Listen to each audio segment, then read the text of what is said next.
When I first started trying to understand the Korean constitutional acupuncture perspective that includes that point of view, there were 8 types, and everybody fit into one of the 8 types. And then very early on, I was in the first couple of years of my practice, I realized that since there's almost nothing written in English about acupuncture, there's a handful of books, 5 books.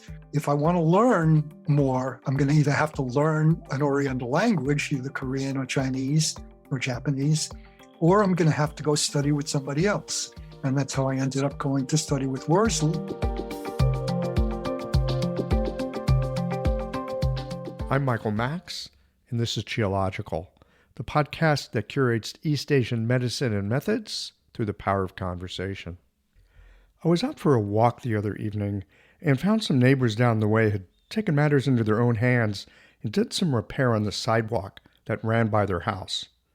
Maybe they gave up on the local government, who has their own particular timeline and priority on fixing roads and sidewalks. Maybe they decided to have some fun with their kids.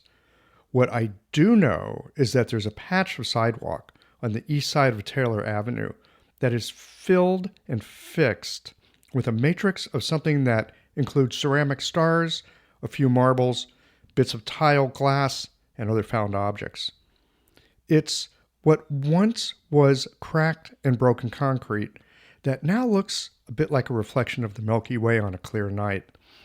I suspect I'm not the only person to walk by and be tickled with a moment of delight. Delight that someone took the matter of a busted-up sidewalk and first did something about it instead of waiting for, air quotes, them to fix it. And delighted more so that they repaired the problem without attempting to hide that entropy had had its way with this particular stretch of sidewalk. It was repaired in a way that showed the original problem and made for an appealing and somewhat whimsical solution. It called to mind the Japanese practice where if a cherished cup gets broken, it is put back together in a way that does not hide, but rather calls attention to that moment of discontinuity. It's repaired in a way that draws your attention to that moment in time, reminds you that wholeness is not about being unbroken, but more so how you reintegrate after having come apart. It seems to me that healing is like this. There are often enough scars, traces of something permanent, or psychoemotively, a different sense of who we are now, having gone through a rough patch. I suspect that healing is not about erasing the problem at hand, but more so finding a way forward that includes the experience of being broken or undone. That the matrix of repair has found bits of broken glass, marbles, stars, and something that catches and reflects light in an unexpected way. Healing is about finding expansion in what from another point of view would seem like diminishment, lighting some incense of appreciation at the altar of our scars, calling attention in a gentle way to how healing does not erase our troubles, but it can make us more receptive to imperfection by not attempting to hide our own. At times, being broken is a given. How you put yourself back together, that's the difference between healing and repair. I find it curious that so often when we talk about our work, we speak in terms of fixing a patient's problem. But to fix something means to make it stable and unmoving. And for complex biological systems like human beings, we thrive on proper movement, flow, and communication between the various interconnected systems. Here's the other thing. Entirely too often, I suspect we as practitioners take credit for our patients getting better, when in fact, it is the patient themselves who does the healing. Sure, we assist in some way, at least on a good day, but it's the innate capacity of the patient to find a more vital connection to their internal resources. In this conversation with Peter Eckman, we discuss the differences between a person's constitution and their condition, Both give us a handle on working with people, but these are very different aspects of our makeup. How are they different? And how to approach working with these? We'll get into that in a moment, right after we share a few solutions that our sponsors have for helping you solve some clinical challenges. We'll be right back. Don't touch that dial. These conversations come to you through the generous support of our sponsors and members. Blue Poppy, your new one-stop shop, has speedy shipping options on everything that you need for your clinic. It's Women's Health Month at Mayway Herbs. Check out their new website for learning resources on helping women with herbal medicine. Are you a creature of habit? How about making a change that helps your patients and the planet with AccuFast needles? And later in the show, raising your fees doesn't have to be a difficult process. Jane has helpful suggestions on making it easy and effective. And finally, have you considered that having a thriving, profitable practice is one of the most healing things that you can do? Julie Bear-Don't-Walk has, and she can help you do something about it too. Do be sure to visit the sponsors page on the Qiological website to take advantage of all the special offers our terrific sponsors have for listeners of the podcast. Picture this. Your clinic is buzzing with patients, and then you realize that you're down to your last box of needles. No need for panic, because Blue Poppy, your one-stop shop for all your acupuncture needs, they ship orders received before 3 p.m. on the same day. With a quick visit to Blue Poppy's website, you can order premium needles, herbal formulas, and that special Dr. Bob's oil that your patients love. Blue Poppy understands practitioners can't keep patients waiting. That's why they strive to get you what you need when you need it. From high-quality Chinese herbs and formulations to acupuncture supplies and clinical essentials, Blue Poppy has served practitioners for nearly 40 years with products that meet the highest of standards. Discover everything Blue Poppy has to offer by visiting www.bluepoppy.com, and don't forget to subscribe to their mailing list for exclusive offers and more. Hi folks, I'm Yvonne Lau, president of Mayway Herbs. May is Women's Health Month, and as a women-owned and women-run business, we especially love how Chinese medicine can support wellness through every stage of a woman's life. So in this month's newsletter and podcast, we're covering topics like PMS, pregnancy, menopause, and osteoporosis. We'll share expert insights and effective treatment strategies you can put to good use in your clinic. Our Plumflower brand line includes herbal tea pills, tablets, extract granules, and organic herbs, all of which you can find on Mayway.com, and where you can also find articles, videos, and other resources to support your practice. Since 1969, Mayway has been a trusted source for high-quality herbal products. In these challenging times, please know that we remain committed to keeping our products accessible and affordable so you can take care of yourself and your patients. As always, thank you for supporting Real Chinese Medicine. Daily habits and routines feel comforting, familiar, easy, automatic. That's the power of repetition. You've worked out the kinks and can do it with your eyes closed. But what if you shook things up? What if you ditched the old routine and tried something new? Hi, I'm John Sten. I've practiced acupuncture for over 30 years, and together with my wife Kelly, we created the world's first eco-friendly acupuncture needle. The AccuFast earth-friendly needle system cuts your packaging waste by 60 to 90%, depending upon your needle type, speeds up your needling, gives you more control, and best of all, while you're healing patients, we plant a tree for every 2 boxes your clinic uses. Thousands of acupuncturists have already made the switch. In just the last year, they've helped plant over 16,000 trees. Since we started, that number has grown to over 50,000. So break the routine. Be the change. Visit AccuFastNeedles.com. Your patients and the planet will thank you. Peter Eckman, welcome back to Qiological. Thank you, Michael. Always a delight to spend some time with you. Go ahead. I'm game. Good. You know, last time we were together, we were doing a history series conversation. And toward the end, you were talking about the way that you work. You've got these ideas about constitution and condition, which really got my attention. And of course, it was toward the end of the conversation thinking, well, we could be here another hour, or we'll just come back another time. So here we are we're back another time. And I'm so delighted to have the opportunity to get into this.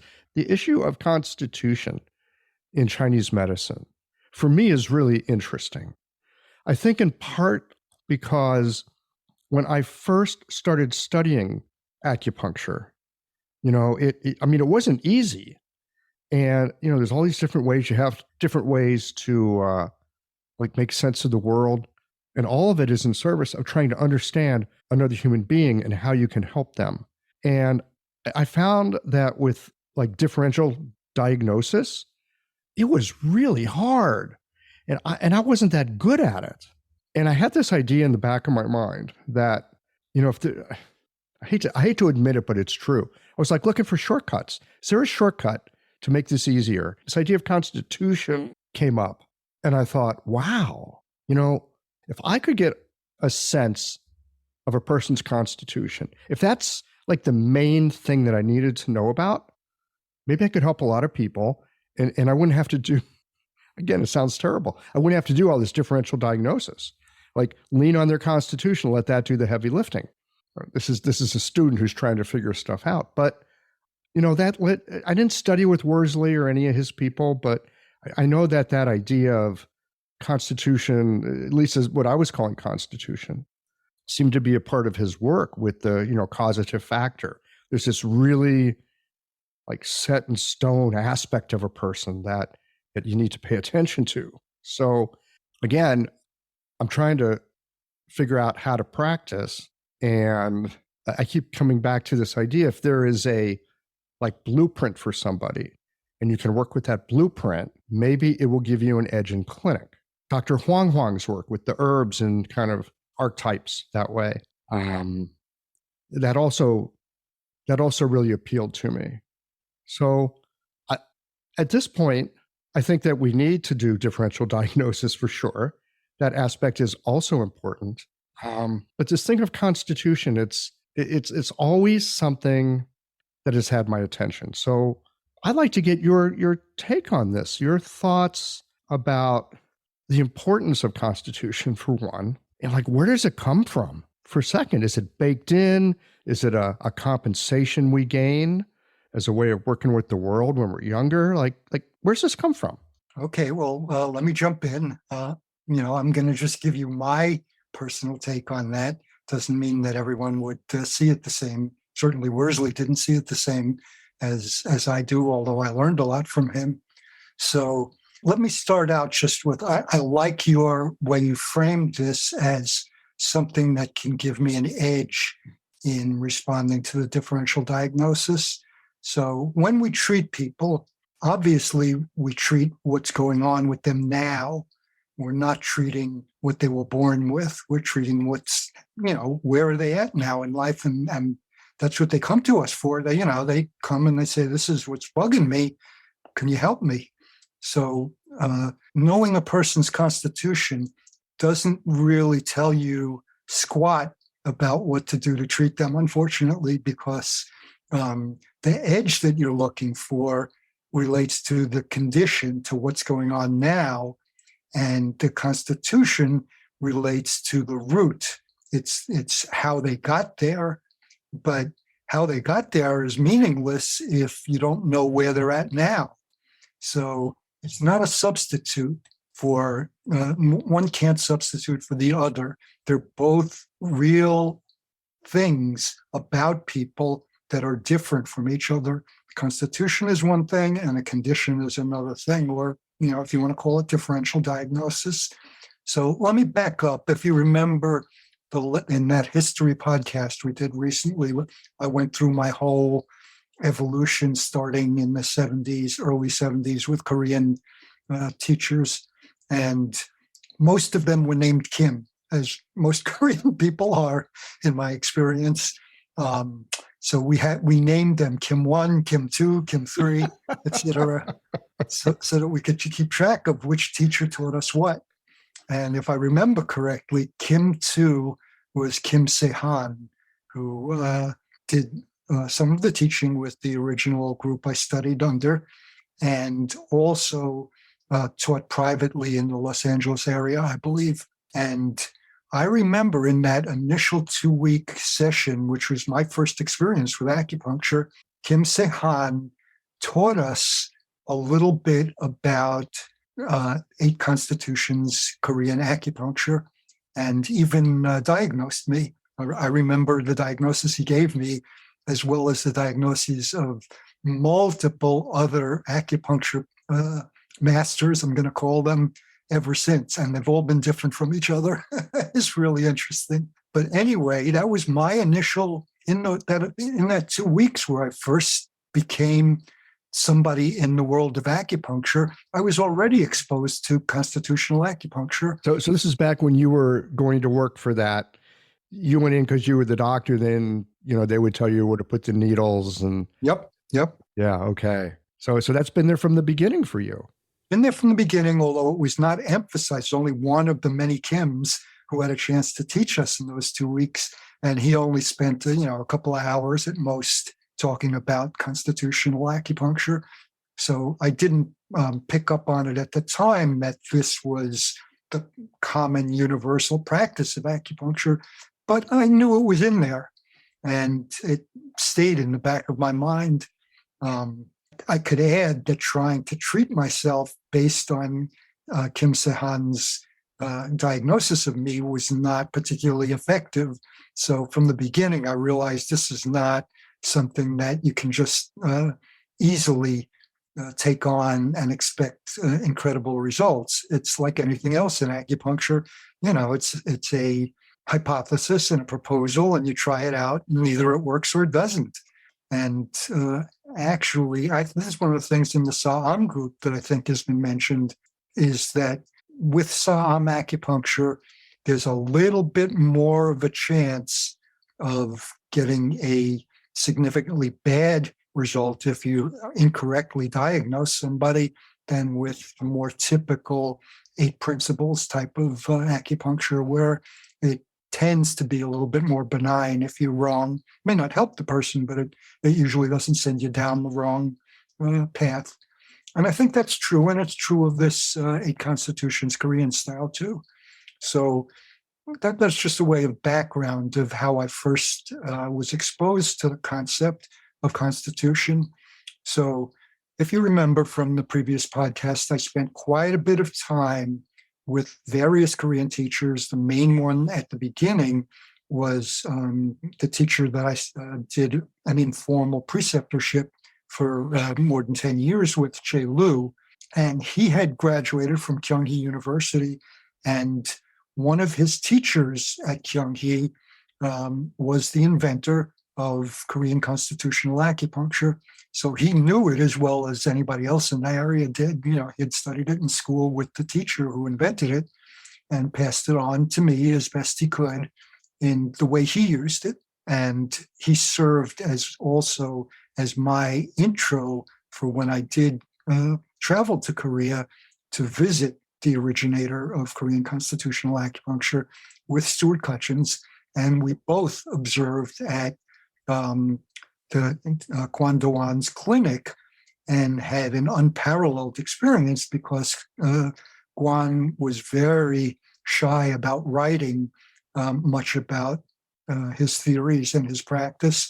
So, spending a week or two in his clinic was, like a million times more informative than just reading a few papers he wrote about it. He was always talking about someday writing a textbook, but he never did. So anyway, I started out learning what I'm going to call non-constitutional Korean acupuncture, which was the main approach that my first real teacher used. Even though he knew constitutional acupuncture, he didn't specialize in it. So he might include it as part of a treatment, but he also did standard Korean general acupuncture that's probably fairly similar to what they do in China. It's not all that different from my reading. And would you say it's kind of an 8 principle based way of working? It's probably very close to that. But, in preparing for the Chautauqua talk that I'm going to be doing, I wanted to look back at the other Korean methods of acupuncture historically. And the first one that I think is really a main thread in Korean acupuncture is from around the same time as Saham, actually in the 1600s, is by Heojun, Heojun, who wrote something that's translated as something like the precious mirror of Oriental medicine or Eastern medicine. One of the sentences in that it's an encyclopedia really of all of Korean theory in Eastern medicine. But one of the things he said that really struck me was that you need to be cognizant that the organ systems in the human body actually affect each other in such a way that they don't do the same thing depending on which other organs they're being influenced by. So it's a very different concept than, for instance, Western medicine has about the organs that, they have a list of all the different things they do, and they do the same thing for everybody. But in Korean theory, way back in the 1600s, it was recognized that no, depending on what other organs are interacting with them, which for me is going to come down to constitution, they have different roles to play. So they may be responsible for fighting infections in one constitution. They may be responsible for stopping inflammation in nasal organs in another constitution, etc. It's very, very malleable depending on who is. So that's what I want to get to, is that many practitioners approach their practice from, okay, what's going on here and what can I do about it? And then there's this whole other group of practitioners that say, no, that's not the place to start. The place to start is, who is coming to me? Who is this person? And unless I know who this person is, it doesn't matter what their problem is because I don't know how to address it. I have to know who the person is that I'm going to try to work with. And so when I first started trying to understand the Korean constitutional acupuncture perspective that includes that point of view, there were 8 types, and everybody fit into one of the 8 types. And then very early on, I was in the first couple of years of my practice, I realized that since there's almost nothing written in English about acupuncture, there's a handful of books, 5 books. If I want to learn more, I'm going to either have to learn an Oriental language, either Korean or Chinese or Japanese, or I'm going to have to go study with somebody else. And that's how I ended up going to study with Worsley, who had exactly the same idea of, you got to know who the person is first. Doesn't matter what they're coming to you with, because that problem can come from anywhere. And if you don't know who the person is, you don't know where it's coming from. So the problem that hit me was, but wait a second, Worsley's only got 5 types, and the Koreans have 8 types. That doesn't fit. There's something, something going on that I'm not understanding. And so basically the whole of my career up until the last 10 years, let's say, just for speculation, has been an attempt to try to triangulate and parse that. Is it 5 or is it 8 or is it something else? I love that phrase, Peter, trying to triangulate and parse. Yeah, it's really interesting. Like how do we take these maps and put them together in a way that they both can make sense? Exactly. Yeah, and I spent many a agonizing year trying to figure out how to solve that riddle, because for me, I knew they both were effective forms of practice from experience, but I didn't know how they relate to each other. And in that search, I had 2 teachers that helped me enormously. One was another Korean teacher, Yu Tae-woo, who was the originator or inventor of Korean hand acupuncture.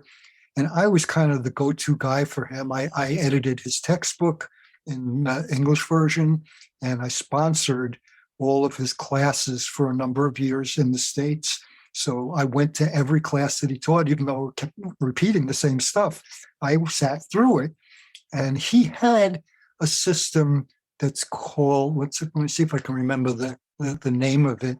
It's his abdominal diagnostic system.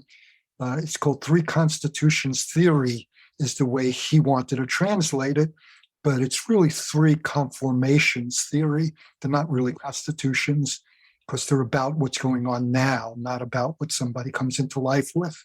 But it is this. It's a system or a style of diagnosis that uses sensitivity of different places in the abdomen to classify people into three basic groups: yang excess, yin excess, and kidney excess were the names he gave those three groups. That's an interesting differentiation. It is. It's neat. Yang excess, yin excess, kidney excess? Yep, it's interesting.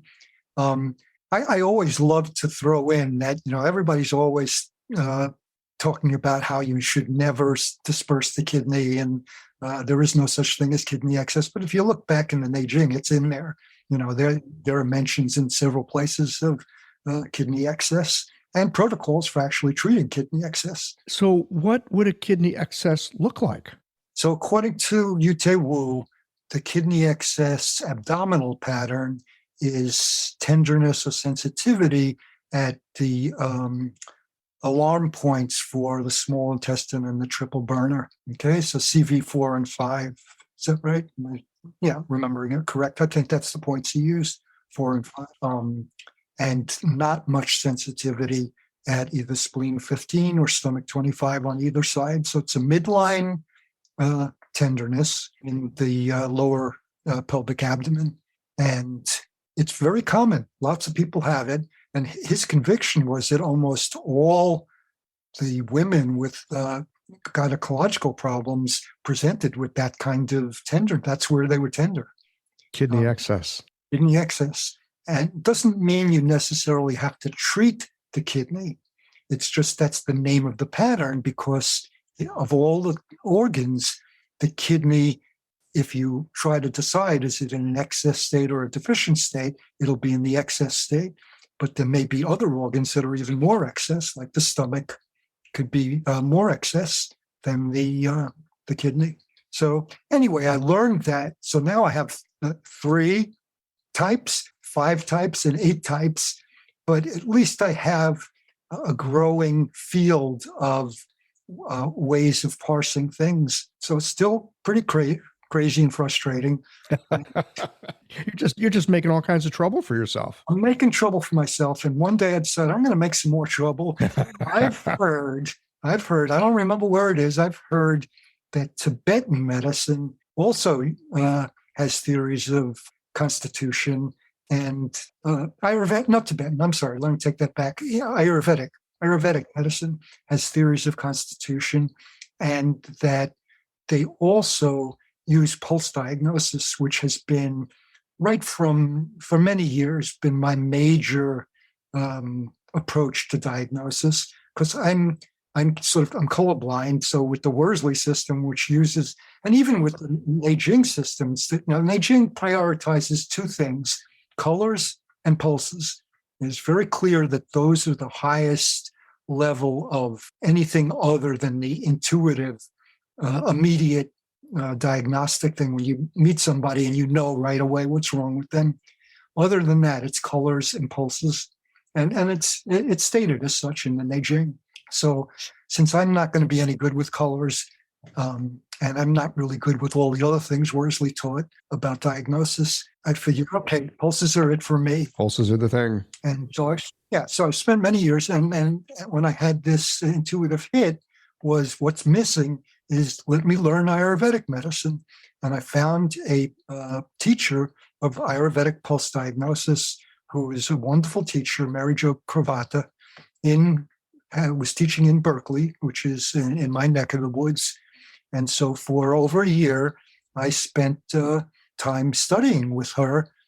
And that actually proved to be the key for me that linked together Ayurvedic diagnosis, Korean constitutional diagnosis, Worsley's diagnosis, and the three constitutions theory of Korean hand acupuncture. And I actually put together what I call a Rosetta Stone so I could translate knowledge from any one of those to what it would look like in any of the other systems in the pulse, how I could use the pulse to verify whether my conclusions were correct, because it should show the same type of information no matter which system I used to evaluate the pulses. Mm-hmm. You're looking for that interoperability. Exactly. And so when I did that, I then realized that, okay, how many different constitutions can I find in any of these systems?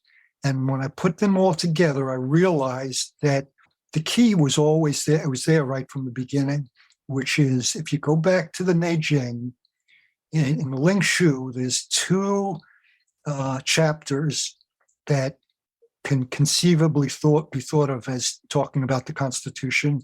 That's Ling Shu 64 and 72, if I'm not mistaken.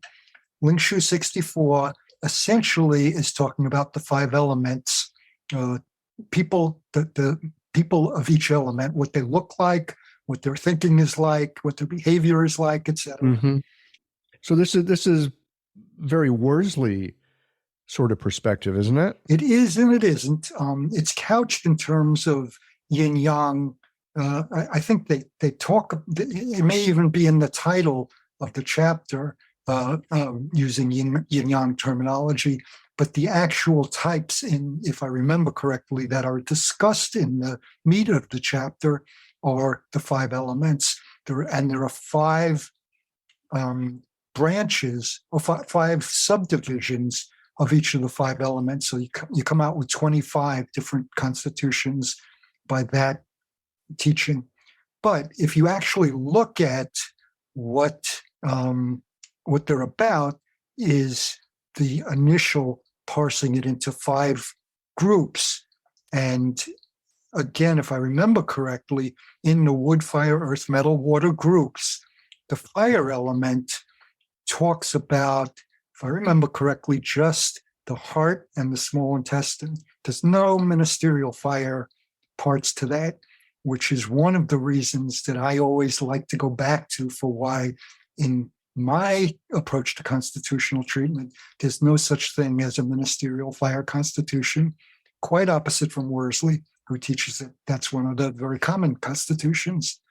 And I think that's a mistake, because ministerial fire behaves so differently than all the other elements of wood fire. This episode is brought to you by Jane, the clinic management software that honestly just makes running a practice easier. Let's dive into something that's never easy, but sometimes necessary: raising your fees. It can feel awkward, right? But here's a tip that can really help. Consider offering flexibility to your patients as you introduce the change. When patients face new fees, it's natural for them to feel uncertain or concerned. That's where flexibility can really make a difference. Offering options like a phased increase, suggesting a payment plan, or even taking a moment to talk things through can help to ease the transition. These thoughtful gestures show your patients that you're listening and care about them, which strengthens the trust you've worked so hard to build. If you're looking for more ideas on how to navigate these kinds of changes, head to frontdesk.jane.app and check out the article, How to Tell Clients You're Raising Your Fees. One last thing, if you're ready to give Jane a try, you can use the code CHIOLOGICAL for a 1-month grace period on your new Jane account. Oh, okay. I want to dig into that for just a moment because ministerial fire is one of those things. You know, it's weird. I've been at this for 25 years now. I still can remember very clearly certain things from when I was a student. I'd hear things and I'd be like, I don't know if I can go through with this. This stuff is driving me crazy. I have no way of parsing and making any sense of it other than someone's telling me some facts, air quotes facts, things I should know about it, or how I'm supposed to think about it, but how to actually think about it or use it, I'm out to sea. And ministerial fire was one of those. But you hear people talking about it all the time, ministerial fire, and it's really important. And I'd be like, what the hell are they talking about? And I've spent a lot of time through my career going to classes. People are talking about ministerial fire. And Peter, I just feel like an idiot because I can kind of follow what they're saying, but I can't do anything with it. Well, you've been hoodwinked is my response to that. The problem is that the different teachers historically have meant different things by the term ministerial fire. So if you keep trying to make sense of it, you're trying to make sense of apple and an orange. They're not the same. So in herbal medicine, from what I gather, the use of the term ministerial fire is quite different than the way I use it. When I talk about ministerial fire, I'm talking about the functions that are described in the Nanjing that have to do with either the Sanjiao or the, however you want to translate, the pericardium or Mingmen part of energetics. So for me, the Nanjing is one of the most important texts that has gotten short shrift in the Chinese use of the classics in teaching people about acupuncture. But it's so important. It's so important. So the Nanjing tells you, and it's really the first text that goes into that the function of the primary function of the triple heater, the Sanjiao, is to bring source qi or yuan qi to the source points, yuan points of the meridians, of the 12 meridians. Okay? That's got to be incredibly important. And it also tells you a little bit about how human beings develop from the time of conception all the way through birth and to growth and into old age, that something has to start that process off. And if you don't have source qi going to what's going to be an organ that's still being developed, you're not going to develop into anything. So it's got to be a very early part of human physiology, is the development of this mechanism for getting source qi to the organs, the zangfu that are going to develop. And now this isn't as clearly stated, but it's a reasonable supposition that the pericardium or heart protector or Shinbao Lao, or however you want to think of that complementary yin system, is doing exactly the same thing, but for the higher function, not the qi, but the jing and the higher functions, the shen, etc. That something has to also be providing those other non-yuan qi inputs to all of the zangfu so that they can function, because they're not just dealing with qi, they're also dealing with all those other aspects of human functioning. And actually, so you got blood and fluids and exactly. And the Li Jing, I think, even tells you what is it? The chapter on the officials that tells you that the pericardium, or however you translate it, is the envoy of the heart, and the heart is the storehouse of the shen, right? So the pericardium is the envoy that takes the shen to all of the same places that the triple heater takes the yuan qi to. And it's very early in developmental biology that takes place. Now, that clearly to me is saying this is a very different system than the 5-element Zang and Fu organs. It's just not talking about the same kind of relationships, right? So you put it aside. And for me, that became crystal clear when I realized that when I began to study Korean constitutional acupuncture, all the treatments were 4-needle techniques. It's a great connection to your interests. They were all 4-needle techniques except ministerial fire.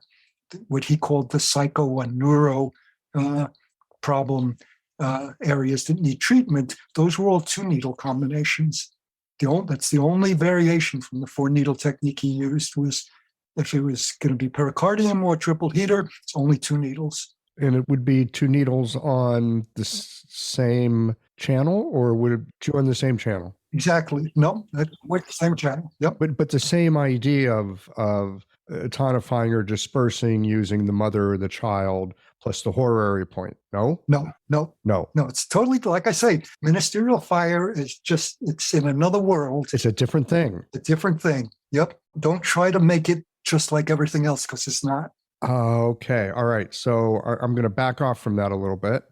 Don't make it. That's a good place to start. Yeah. Don't make it like everything else. I may not understand it completely yet, but here's a good place to start. Don't make it like everything else. Yeah. And it took me a long time to recognize that, that was important. And I'm sure that, at some point that will have a role to play in the teachings.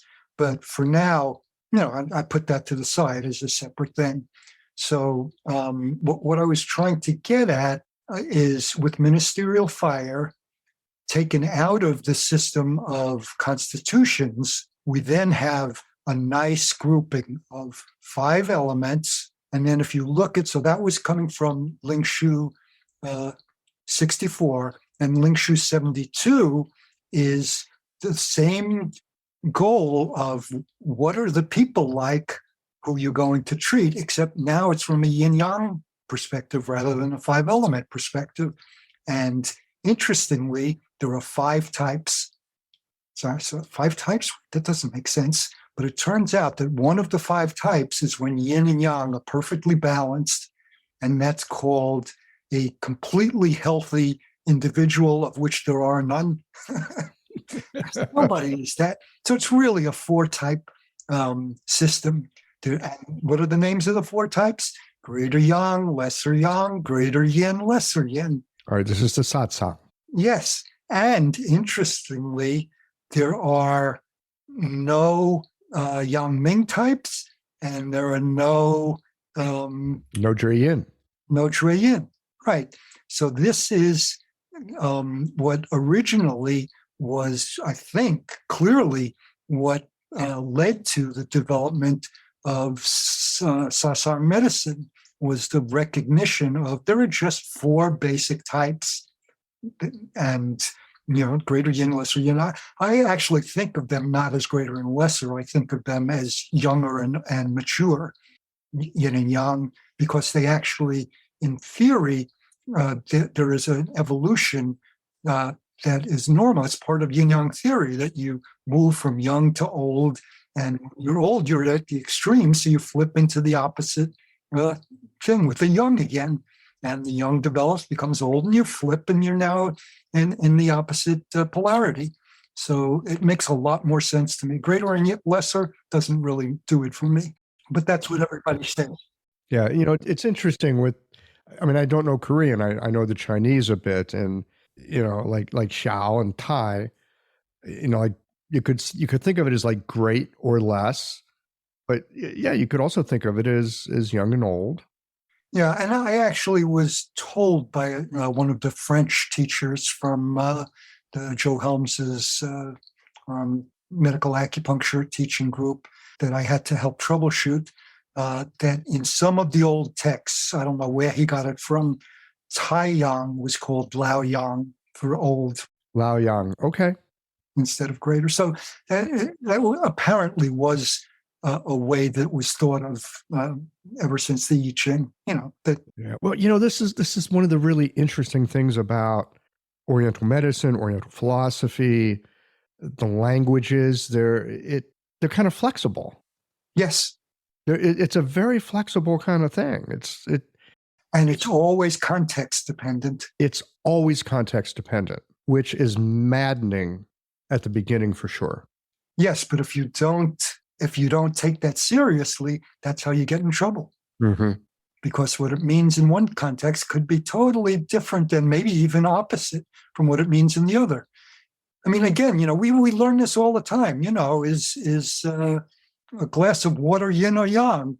Well, I don't know if it's hot water. Is it yang? Is it cold water? Is it yin? It depends on the context. That's right.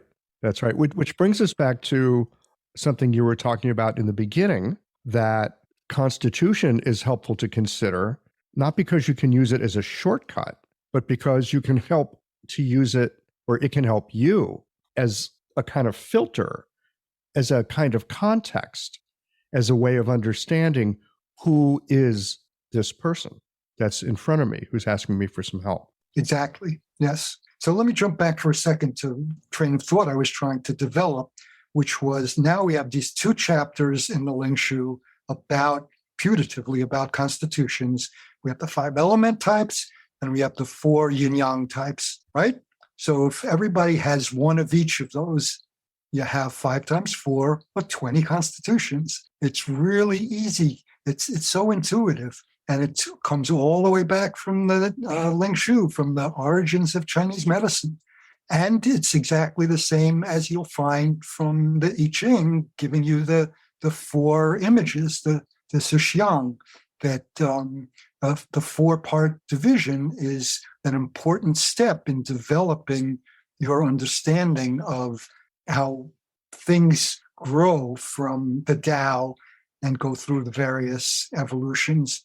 So anyway, I came across, when I was doing my research for In the Footsteps of the Yellow Emperor, I came across, I no longer have the reference for it, but I remember it, an article by Honma Shohaku, who is one of the founders of the Japanese meridian therapy movement that started in, I think, the 1930s, in which he says specifically that the people that when you're going for treatment, there are basically 5 elements, and that those 5 elements give rise to 10 organ systems, and those 10 organ systems can go either excess or deficient, and that's what you need to figure out. And there's your 20. And there's your 20. Yeah. So this wasn't my idea. I was happy to develop it eventually, but I realized after I did that people before me have come to the same conclusion. Well, yeah.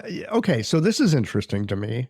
Yes, people have come to the same conclusion, and you did develop it. You didn't just read it and go, oh yeah, there it is. Oh yeah, no, not at all. You worked on this over the course of a long time.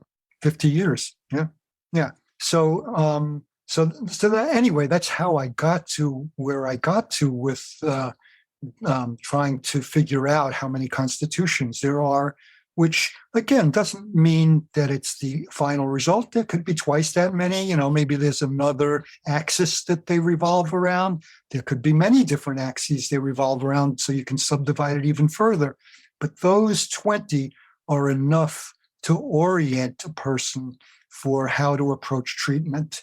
So for me, I have the unfortunate shorthand of calling everything either liver excess, liver deficiency, kidney excess, kidney deficiency, small intestine excess, small intestine deficiency. Yeah, but is it helpful for you to use that? It's very helpful. Yeah. Okay. If I had thought originally to make my language more precise, I would have made it something more like strong or weak rather than excess deficiency, because these are physiological categories. They're not pathological. If it's excess, it's pathological, and same thing with deficiency. Whereas if it's just strong, well, some people are strong, and when they're quite healthy in being strong, or weak. Some people are weak. That doesn't make them unhealthy. That's just who they are. Some people have big heads. Some people have small heads. Doesn't matter. So one of the things I did think about a number of times was the evolution of the philosophy behind what is important in approaching treatment in acupuncture. I'm not an herbalist, so I stay on the acupuncture side, but the way I look at it is, overall, I think the Neijing emphasized the earth element. They're all about stomach qi and the zheng qi that flows in the meridians. There should be your normal state, should neither be excess nor deficient, or too hot or too cold, or whatever. But it's really about how you get proper nutrition throughout the body. And then let's see, I want to keep this straight in the lineage. And then the Nanjing completely switches the focus, so the emphasis, from the stomach qi to the kidney qi. And now it's this qi that it moves between the kidneys, the moving qi between the kidneys. I mean, this was a big argument back in the day. And later, when people say, I think it's a big argument in this day. it is, yeah, where people say, Nanjing, that's a bunch of garbage. It's not what the Neijing says. It can't, that's not Chinese medicine. And yet it is. I mean, I've verified it so many times that I know it's correct. And let me put as an aside, when I say I know, what I mean is I can feel it in the pulse, and it's reproducible. It's the same every time, and it's exactly what the Nanjing says. It's the depth, the Nanjing chapter 5 tells you there are 5 depths at each place you feel the pulse, and they correspond to the 5 elements. And if you can just spend a week feeling pulses to see if that's true, I bet everyone will come to see that that's so helpful. In fact, I've gotten feedback from people in the Worsley School who took classes with me saying, my God, if only I knew that way back when, because it makes it so much easier. So tell us a little more about this. What is it that if people took a week or so to investigate, they'd find some usefulness? Well, that's a different part. That's the week or so thing is if you talk, okay, yeah, you're talking about my suggestion just now. Yes. Yeah, okay. So let me preface that by saying the kicker is my belief that close to 100% of acupuncturists and probably all practitioners of Chinese medicine have misinterpreted the Neijing's statement that to distinguish the pulse of a Zang organ and a Fu organ relates to, is it the superficial pulse or is it the deep pulse? That's the way everybody translates. That's pretty much what I was taught. Yep. That's what everybody's taught. It's not true. It's not true. That can't be true. Okay, that's provocative. Well, that can't be true. And the Nanjing statement that the depth of those 5 depths is what tells you what's out of balance. They can't both be true. They contradict each other. So I went back to the Neijing chapter that describes that, and I tried to translate it myself, being an absolutely awful Chinese language person. So I don't rely on what I find, but I can spend a whole day on one character and eventually come out with something that really means something to me. And what I came out with the help of Igor Simonov, who's a Russian acupuncture doctor living in Australia, who helped me understand that in the classical Chinese of the time that the Nanjing was written, and presumably around the time the Neijing was compiled too, the language always was, exactly as I said before to you, contextual. Mm-hmm. Had to know the context, and in the context of the terms that are now taught as superficial and deep for separating Zang and Fu, is it close to the examiner or is it on the other side away from the examiner?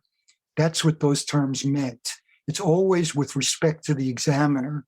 So the question of where to feel the pulses has to do with where you put your fingers at the Sun Guanchi positioning. Mm-hmm.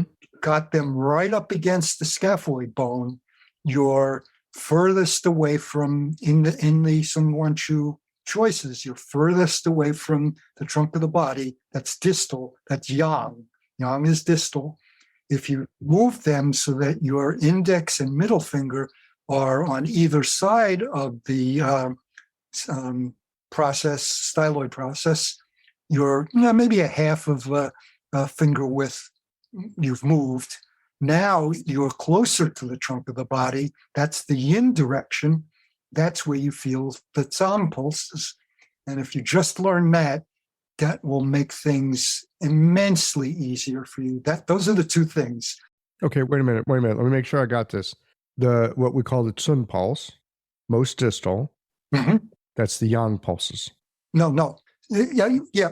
Let me say it again. Say again. They're both Sun, Guan, and Chu. There are two Sun, Guan, and Chus. Two Suns, two Guans, two Chus. Okay? Wait, on the same side? One Sun, a Yang Sun, and a Yin Sun. Yep, on the same side. Okay. There's two. The Sun just means inch. The question is, where do you put that inch? Do you put it abutting the scaphoid bone, or do you put it on the distal side of the styloid process? Well, I've always put it on the distal side. Yes, they're both on the distal side, but how much on the distal side? Do you go all the way to the scaphoid process? Put your finger, you can do it right now. Put your fingers on each side. Yeah, I've got my fingers on my pulse. Okay, if you put them so that the scaphoid process is right between your index and middle finger. Mm-hmm. Now, do you have room to go a little bit distal so that your index finger goes a little further until it reaches the bone of in your carpals? Yes. It's okay. So now you have two different choices. Which of those are the ones that you should be using? Oh, okay. So I think what you're saying is it's not that it's up down. It's not up down. It's back forth. It's longitudinal. Exactly, back forth. That's interesting. And that's what I believe the Meijing says. If you use the language, the classical Chinese language of that time, that's what it meant. Huh. Okay. That seems like something easy enough to investigate for myself in clinic for sure. Yes, it's very easy. And what it does is it makes it so much more possible to figure out if it's a Zhang or a Fu organ that's malfunctioning. So I'm feeling my pulse right now on the right-hand side. Right-hand side, okay. So that's the lung and... It's so funny. I've been thinking Sa'am so much lately. I'm like, that's lung and stomach. No, it's lung and large intestine. It's a impulse, yeah. And yeah, as I go forward more, there's that large intestine pulse. I come back a little bit. There's that lung pulse, which is banging away. And I've got a bit of a cough these days. So exactly, I was going to mention there's some excess. Okay, there it is. Yeah. All right. That's interesting. It is. Thank you for that lesson. Well, you're more than welcome. I wish everybody would at least try it out. Got nothing to lose. This is the thing that I so love about practicing this stuff. It's a real marketplace of ideas. There's no end to that. And it's empirical. It's observable. You can take it and try it and see what you find. You can go and look. I've always been a big fan, like my whole life. People tell me things, but I've always had to go and look for myself, And this is the great thing about this medicine. Well, you can just go and look, just take that idea, see what you find. Yeah, you know what that reminds me of? So in the Facebook group, Scholars of Chinese Medicine, I don't know if you ever look on that site, but it's an interesting group. And a long time ago, there was a big argument about which ego Simonov was the reason for there being an argument, unfortunately, because his Russian personality sometimes English is not his native language, and he could be a little bit problematic in his relations with people reading it. So there's this big argument going on about the 50 cycles of Yin and Wei, and how that was discussed in the Nanjing and in the Neijing, and what did it really mean? And people were yelling at him, and not yelling at him, they were disagreeing with him. And his response was always the same. It's just try it. Go put your fingers on the pulse and try it and see what you find. Yeah, see what you find. And nobody ever did it. And because he was so pushy about that, they eventually kicked him off the group. It was really funny. And I really love Igor. He's difficult to take at times, but he's such a smart guy, and he's sincere. He's really sincere in what he says. And I learned a lot from him. That's what I learned from him is go try it. Don't try to intellectually figure out whether it's right or wrong. It's just an idea. It's empirically verifiable or disprovable. Just try it out.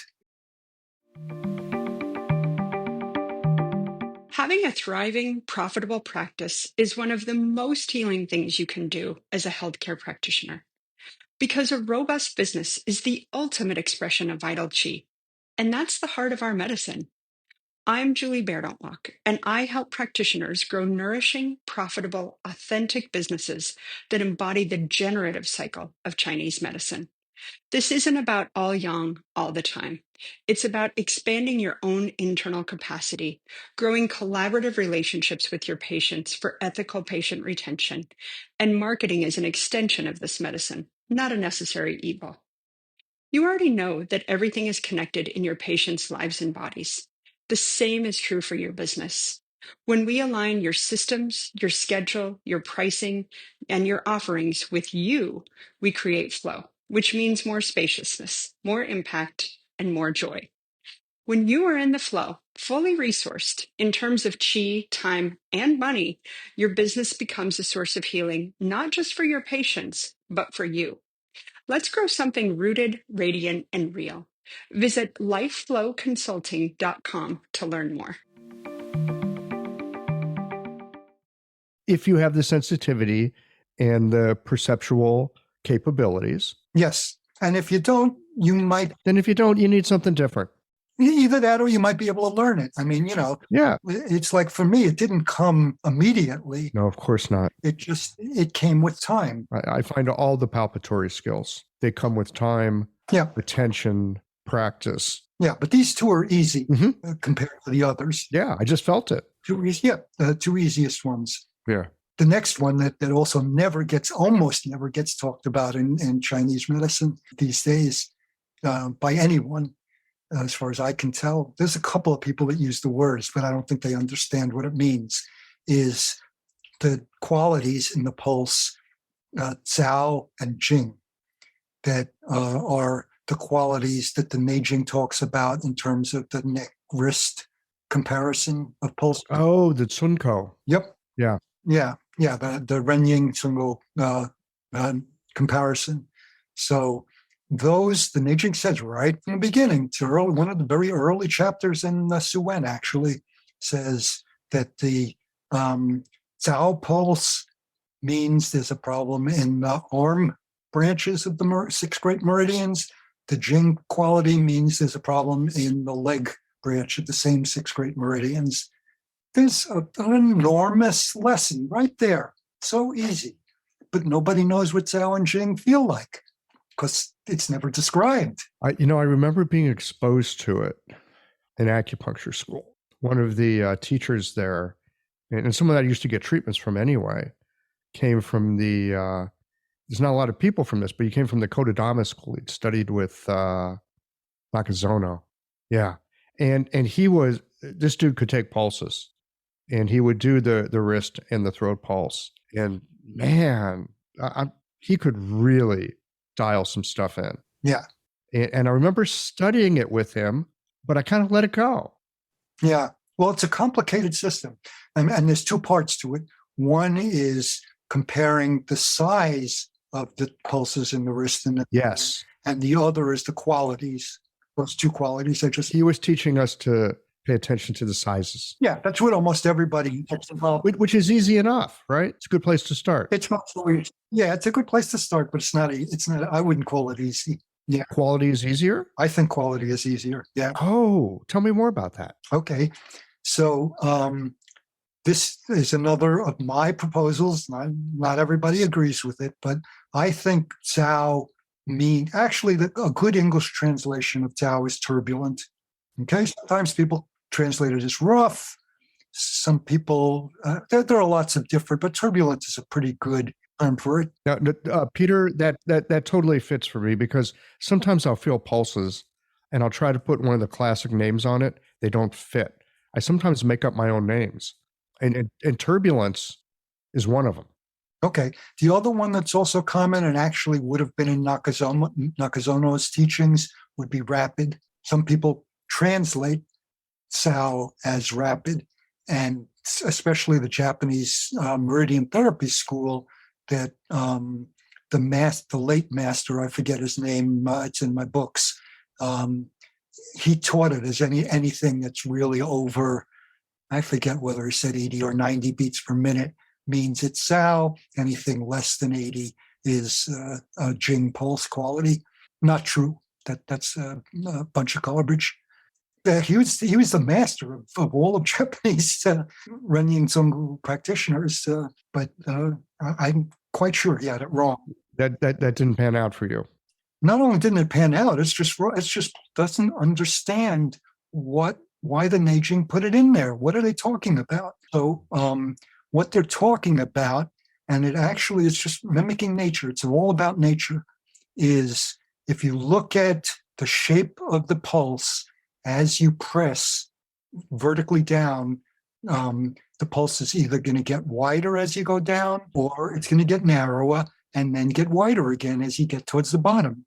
So it's either going to look like a pointy oval, a diamond kind of shape, or it's going to look like an hourglass.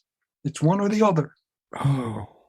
Okay, they're opposites. Yeah. And what is that? What is that? So the Neijing, all those early chapters in the Neijing, they're very explicit. They're talking about the meridians are streams. They're just like streams of water. And all their imagery is water imagery about the streams that are flowing from the Jing well point all the way up, right? It's repeated in almost every early chapter there. And what is there about a stream that would make sense out of the idea of turbulence and rapidity as translations of Cao is the rapids in a stream. Being, I've kayaked through the rapids. I know what it means. The water gets really turbulent and it really gets rapid. Mm-hmm. That's what a Zhao pulse is like. It's something that is the same image as when you get to the rapids. And if you look at, you can look in my publications, or when I do things with PowerPoint, I'll show you pictures. If you look at the rapids, one side before you hit the rapids is very placid and calm. You hit the rapids, it gets really turbulent, but also is very narrow. That's why it's become turbulent, is because the stream has narrowed down. Once you get out of the rapids, it widens out again and it starts to calm down again. But that's the shape, is just like an hourglass. So that's what the Neijing was talking about, is when something obstructs the flow, then you get a rapid quality or a turbulent quality, however you want to, a Zhao quality, so we don't have to use English. Now, where does that narrowing occur? Well, we have 6 great meridians. We have a leg branch where they start, and Neijing says it starts in the leg branch. That's the Jing part. If it is going to get to its partner in the upper body, the arm branch, it goes through a collateral that connects the leg branch to the arm branch. It's a narrow connection. It's not part of the main meridian. It's a connection that has to narrow down to transmit the energy. So everything that goes on in the arm branch has been affected by the Zhao quality. It's gone through this turbulence. So that's what that's really all about. And I think they're the 2 most important qualities for an acupuncturist anyway. And maybe for an herbalist, it's not important, but because I don't think they get into arm and leg differences all that much.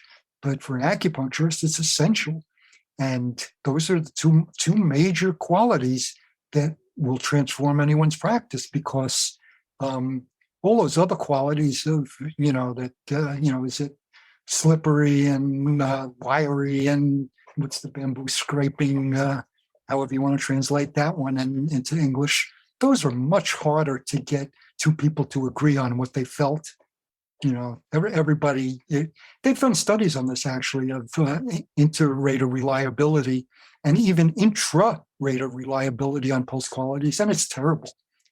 People just are not very reliable about agreeing with each other or even with themselves if they're asked to reproduce something without knowing what they said before, if they just have an arm to feel. But Zhao and Qing, much better reliability, at least in my experience. It's, from week to week, you see a patient, things that, if you know what's going on and they're doing well, you did a good job. you're probably going to feel exactly the same pulse quality. So in some way, your pulse taking is more simple. In some ways, it's just that I do a lot of different types of pulse taking. So I've mentioned a few, but there are lots of them. I haven't even talked about the stuff that. You've got all kinds of. I know you've got other pulses and different places where you take the pulse. It's not really right for me to characterize your pulse taking as simple, because I have taken some classes with you, and I remember you talking about the pulse, and I remember coming away thinking, all right, there's a lot there. Yeah. I need more than a class to get this. Well, what I think is important is that the idea of simple in terms of there are not very many problems in understanding what you're supposed to feel, and it's reproducible. You should be able to go back and feel it time after time, and you should be able to, if you're having colleagues who use the same approaches, you should be able to get agreement with the colleagues about those things. Like, is it a Zhao or a Jing pulse? Is it a yin, a Zhang organ that's manifesting this unusual thing, or a Fu organ of the same element? That's different than diagnosing the constitution. So to bring us back to what started out as being the topic we were going to talk about, constitution. Yeah, let's swing back to that. Yeah. So there's 20 constitutions, and each constitution has the name of the organ, Zhang or Fu organ, and either it's strong or weak, or you can call it excess or deficient, as its main description.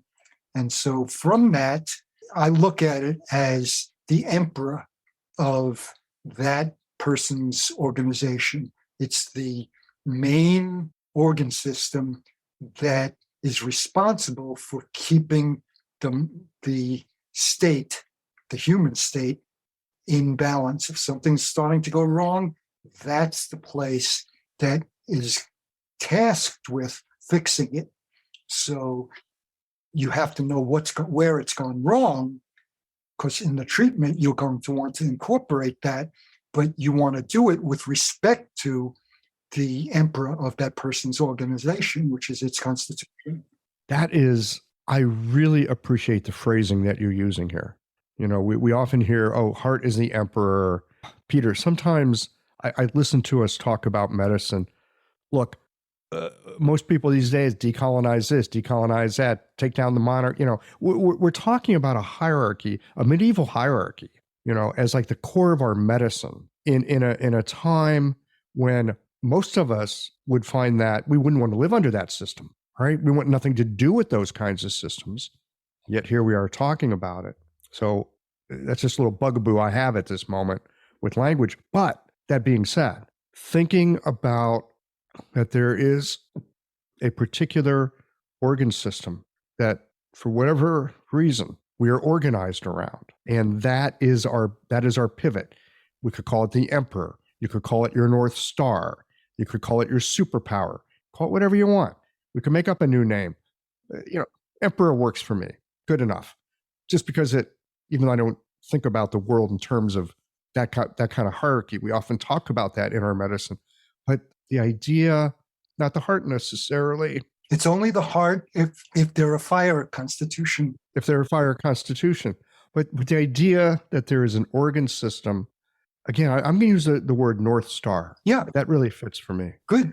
And that's how we organize. That's how we orient. And it makes a lot of sense to me that if you want to help somebody, help them in the way that they want to be helped. Nourish them in the way that they feel nourished. We have this, the golden rule: treat others as you would like to be treated. No, do not treat others as you would like to be treated, unless they're like you, which they probably aren't. Treat others as they would like to be treated. Good point. I like that. Yeah, that makes a lot of sense to me, Peter. I like that. And again, we have these 20 ways of thinking about that. Yeah. And again, it's, the problem we get into with the heart is the emperor is the emperor in one context. It's all contextual.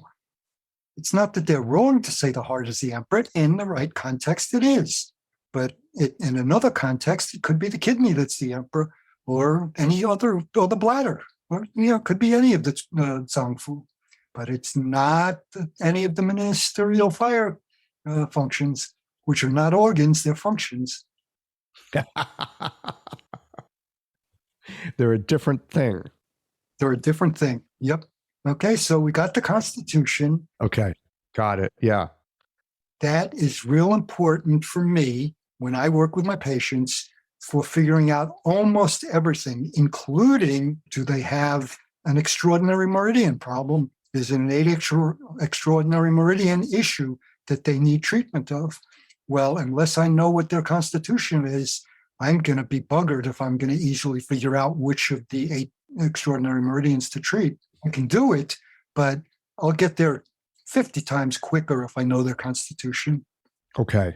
For people that are listening to this, or people like me that are just curious, how would I begin sussing that out? Sussing which out? What the emperor is for that particular person? Oh, the diagnosis of the constitution. Yeah, diagnosis of the constitution. Okay, so there are basically 2 major ways that I use for figuring out the Constitution. And let me just also add that my style of diagnosis is I don't believe anything that I feel unless it's also confirmed by a second method of examination of the pulses. So if I get it in one way of looking for it, I have to find it also in another way of looking for it. Otherwise, you like to triangulate it. Exactly. Yeah, exactly. I've made my mistakes like everybody else in treating people, and I don't like it. So I do everything I can not to make mistakes. I still make them, but hopefully I make fewer. So the 2 major ways are the one that Guan Duan presented originally in 1965 as a Korean constitutional acupuncture, is that pulse taking up the wrist. So you're in, instead of positions that are normal, Sun Guan and Shu, I call 1, 2, and 3. This is 4, 5, and 6. You just go next positions up from the yang position. So you start with the yang position of 1, 2, and 3, and go 4, 5, and 6. And again, you look for the deepest pulse where, just letting some pressure up after you've obliterated the pulse from the bone, the place where you first feel an impulse. And there's a pattern. It can be anywhere. It can be in your index finger, it can be your ring finger, your middle finger, or it can be in 2 fingers simultaneously. Whatever it is, make a note of where you feel it on the left hand, and do the same thing on the right hand, on the right side wrist, right arm.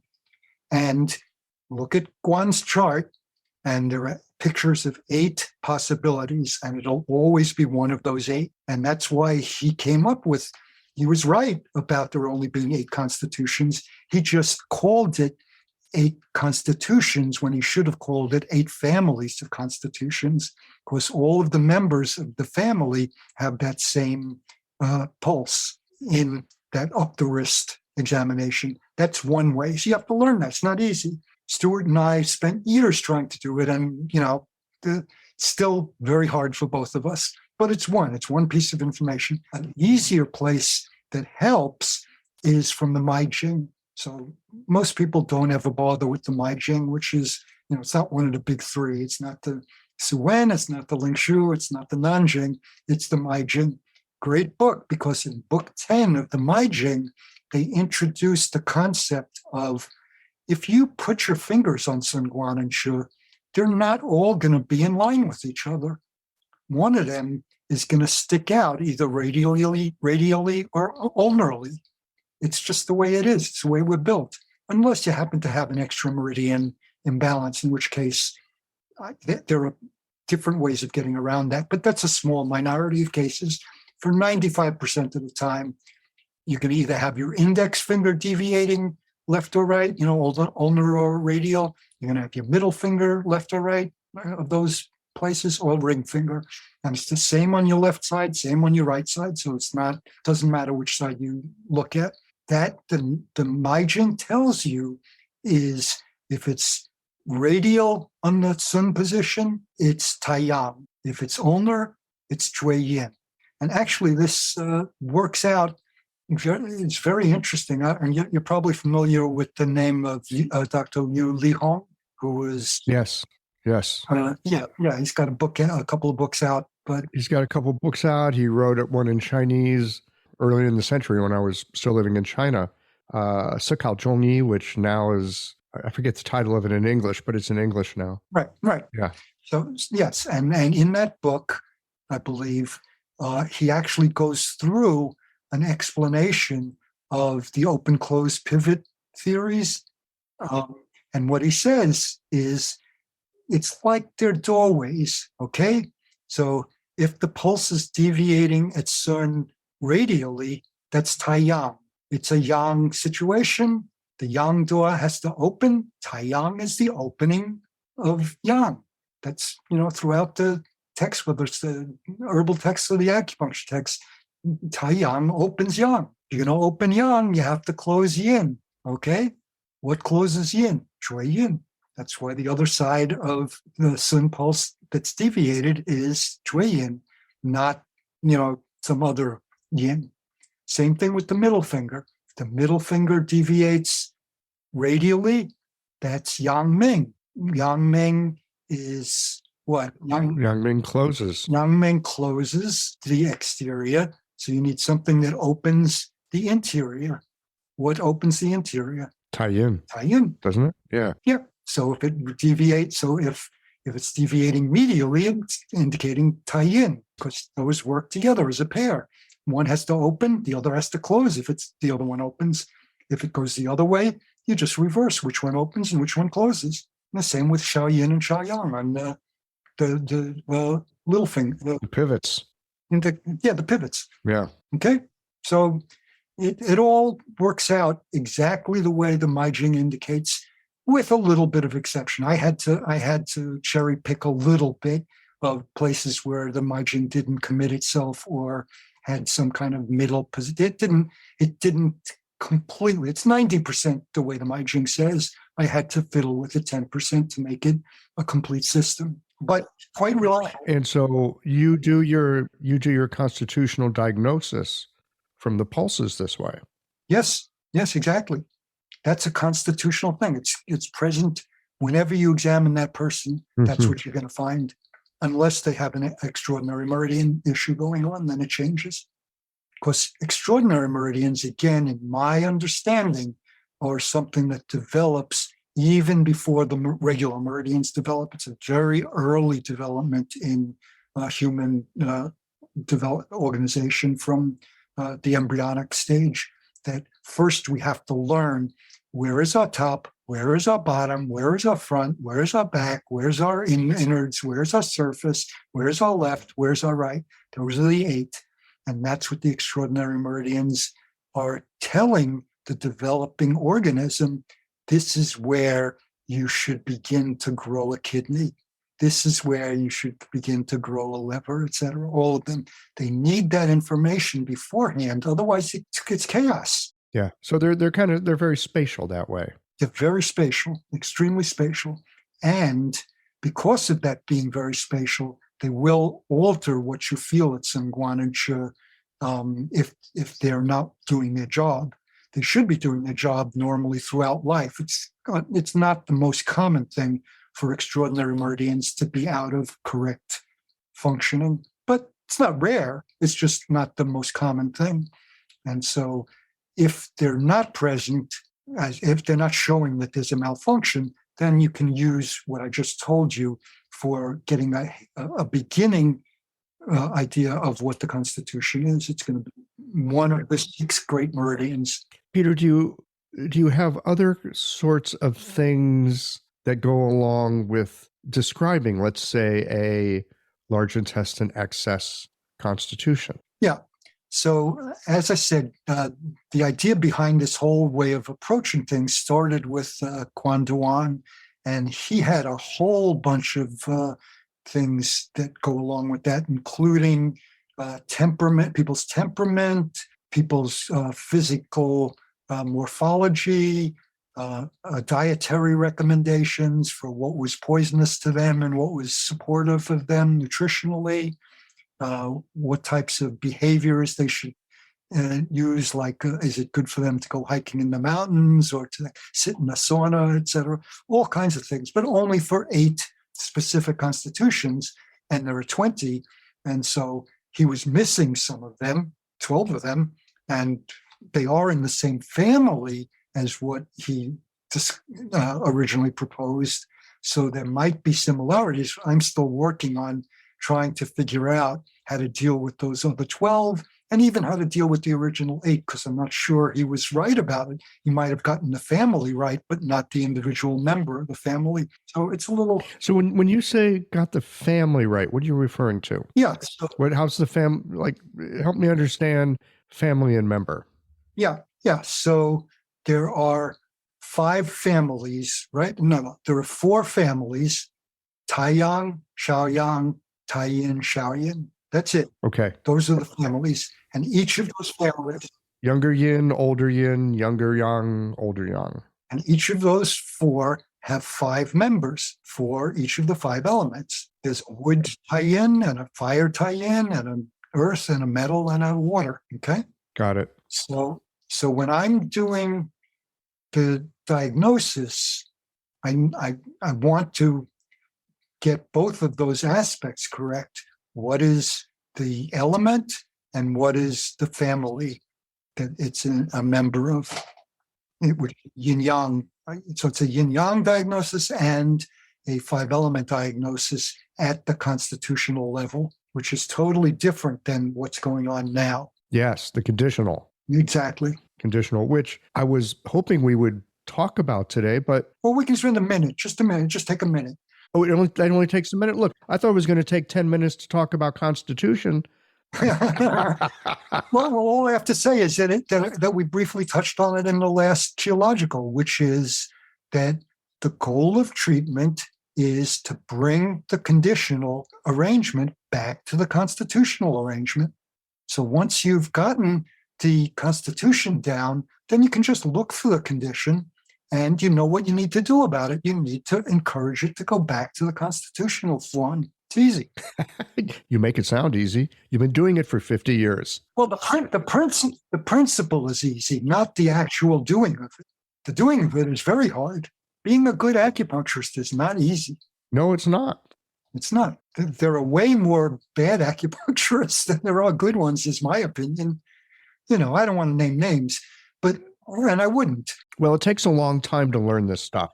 It's not that they're bad people. It's just, it's a lifetime process of learning. I'm learning every day. And I'm almost 80 years old, and I'm still in full-time practice, and I still learn something every day of my practice. I learn something. Peter, when are you finally going to understand this stuff? I'm going to have many, many reincarnations, if they exist, before I will even think about, is there an end to this? It's infinite. Why? Nature is infinite. Well, I've never seen anything that indicates nature has a finite end to it. So why should acupuncture?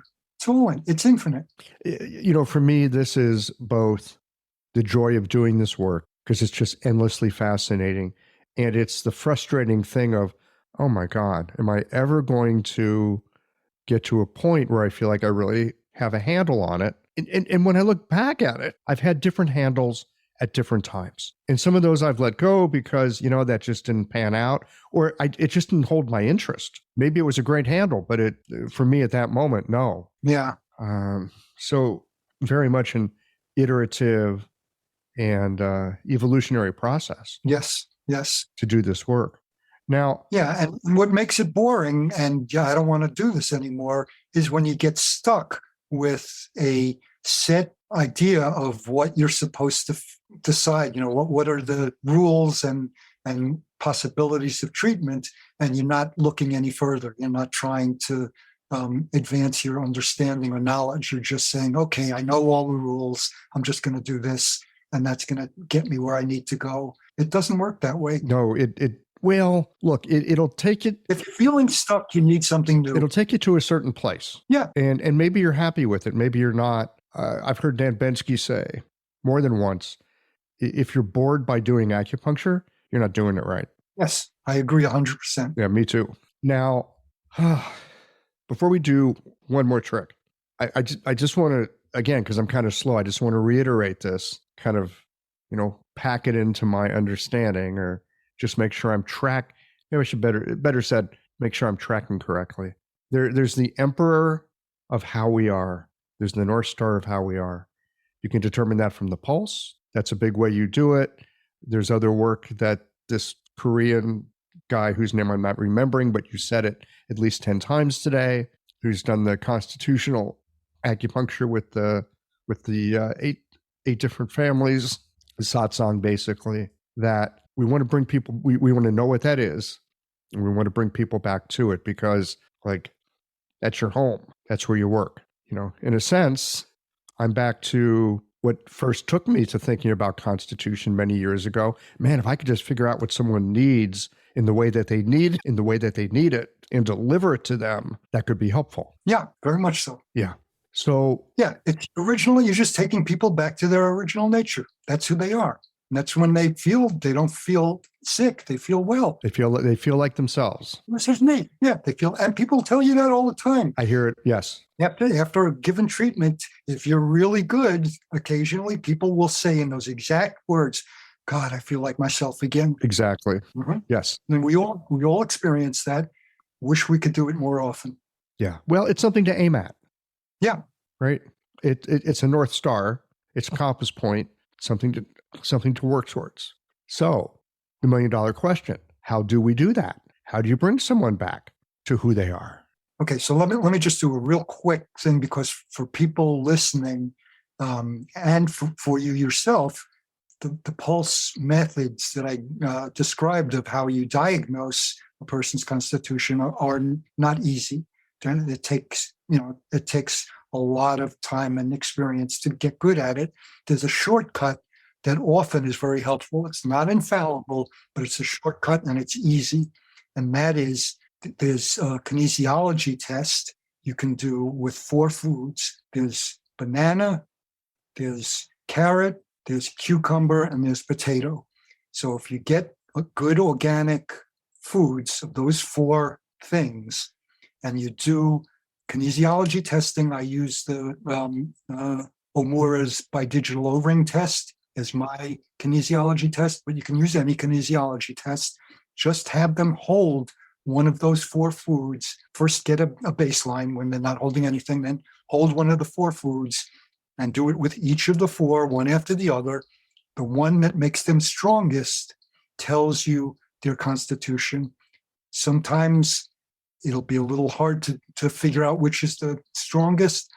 And in those cases, sometimes it's the one that's clearly weaker than the other that tells you it's the opposite of the constitution. So you can go either side, but usually the strongest side is the one that you see. Mm-hmm. If it's the potato, that's Shaoyan. If it's the carrot, that's Taiyin. If it's the cucumber, that's Shaoyang. And if it's the banana, that's Taiyang. It's that simple. And it's accurate, in my experience, to about at least 80%. So it's a big jump. Okay. So what is it? So are these like emblematically nutritive foods for these different types? Yes. Okay. Yeah. It happens that they are. I came across these particular foods in somebody's PhD thesis I think it was in one of the Asian countries. I don't remember exactly. It probably was Korea, and I lost track of the reference to it. But very similar food recommendations for diagnosis can be found in Korean literature. So I kind of just picked up on the methodology and tweaked it a little bit to find out which was the most reliable. And it's worked for me in about 80% of the time. So if you get that and you have the easier of the 2 pulse ones, which is the Meijing deviations, you already have a constitution there. There's almost always only one possibility. A couple of different constitutions, there might be 2 possibilities, but for most of them, you have only one. So it's really helpful. It's great. Okay. And tell me the name again of the guy who did the Korean constitutional. Guan Doan. Guan Duan. Okay, thank you. Sounds like the name of a rapper. Yeah, yeah. He's an incredible guy. He died at 101 years of age recently, and was in practice well into his 90s Mm-hmm. as both a practitioner and director of a cancer research institute. Amazing guy. Wow. Okay. Someone to spend some time looking into, it sounds like. Yep. Okay. Well, Peter Eckman, it is always an enjoyable romp through medicine, hanging out with you. Thank you, Michael. I mean, it's great for me too, because, I realize the difference between the way I look at the world now and the way I looked at the world when I started out as an acupuncturist. Yes. Every step has just blown my mind. And, it's mind blowing each time when you discover something that has been there all the time, but nobody's paying attention to it. It's like, wow, is that the way it really is? So, piecing it together like we did today for me is a reminder of just the places I've gone to that are so meaningful to me. It just touches me. And the bottom line is, again, has nothing to do with being a technocrat or anything like that. It's all very humanistic, and it all is much easier if you form a good patient-practitioner relationship. It's all heart-centered. You'll get much more accurate information, and people will let you do this with them if you are attending to them as a human being, not as a technocrat. There is a topic that we could go on about for a long time. How we connect with our patients. It's so important. It's not the end. It's the beginning. It's a very important beginning. And then it gives us this opportunity to be inquisitive. And I think part of what makes for an effective acupuncturist is a certain kind of inquisitiveness. How does this work? What's going on here in this person at this moment? It's endless. Mm-hmm. And if you don't have some curiosity, it's probably not a great profession for you. But if you've got curiosity, oh man, it'll keep you enlivened. It's kept you enlivened into your 80s, Well, 79. You're still excited about it. Oh, very much so. I can see how excited you are. You hear it in your voice. Yeah. Yeah. It's wonderful. All right, my friend. Well, until next time then. All right. Okay, Michael. Thanks again on your part. Thank you.